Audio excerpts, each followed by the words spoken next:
All right, we are so close to getting started on the actual retouching, and in this lesson, I just want to give you a little bit of a crash course about the specific tools that we're going to be using and some of the awesome keyboard shortcuts that are going to really cut down on your retouching time and make you faster and more efficient.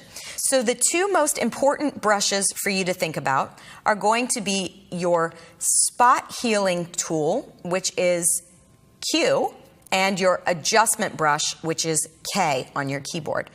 So the spot healing brush has two options. It has a clone option and it has a heal option. I'm going to go into those in more specifics in the next chapter, but this is something that's really, really beneficial for anybody retouching portraits in Lightroom.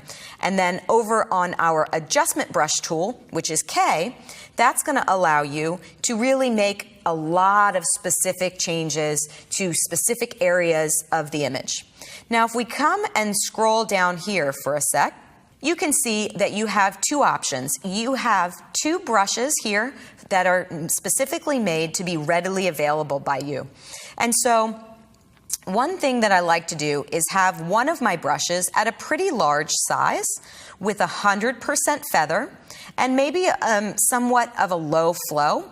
And then for my other brush that I can immediately access, usually this is set to 0.1 pixels and 0 feather with a pretty high flow if I need to do any specific detail work. And so I can easily access the two and switch between them by hitting my / key, which is going to take me from brush A to brush B. If at any point I want to erase something, that can easily be done by hitting the Option or Alt key while you have a mask that's selected. So I've just made a specific mask over her skin for this example, and you can see I've got my very large brush.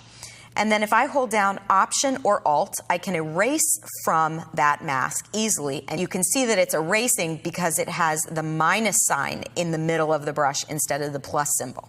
Now, if you want to access any specific adjustment brush that you've created, that's very easy to do by clicking on the pinpoint right there. And then, if you'd like to hide that access or that pinpoint, you can easily hit the H key, which will hide the pinpoint from visibility. The same with the O key for the mask overlay. If you want to visualize where your adjustment brush is actually painted in, that's easy to do just by hitting your O key on your keyboard, which is going to visualize the area where this brush has been applied to the image. Now, if you want to get really crazy, you can hold down Shift plus O, and you can change the color of the mask. I get this question a lot. Why is my adjustment brush totally red everywhere I paint? I'm not adding red. It's because your mask overlay is actually visualized at that time. So easily just hitting the O key is going to erase, or it's going to turn off the visibility of the mask overlay for you. So a couple other tools that I think are important and a couple shortcuts that I want you to know. If you use the bracket keys on your keyboard, that's going to make your brush size bigger or smaller.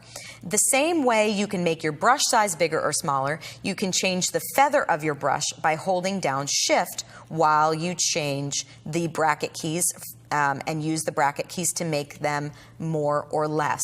All right, so by holding down Shift, you're affecting the feather, and by holding down just the bracket keys, you're affecting the size of the brush. Now, just like in Photoshop, the number keys at the top of your keyboard are actually going to be responsible for changing the flow of your brush tool here. So if I hit 1, it's going to take me to 10%.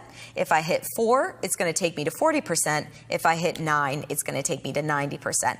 So it's a very easy way for you to quickly access the amount of flow of what your brush is putting out at a specific time.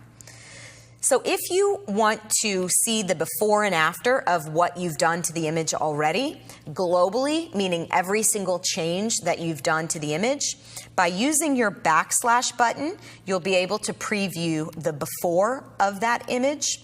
And then also, if you want to just visualize the before and after of the adjustment brush, That's easy to do by using this little light switch down here in the bottom left-hand corner of your adjustment brush window. By turning that little light switch on and off, you'll be able to see the before and after of just this tool. Okay, I know that was a lot of information for you to take in and digest at the beginning of this class. And if you're a beginner and you're not very familiar with the adjustment brush tool, do not worry at all. Throughout this class, I'm going to be really revisiting each one of those keyboard shortcuts so that you can see how they're accessible. And so now we are ready to get started.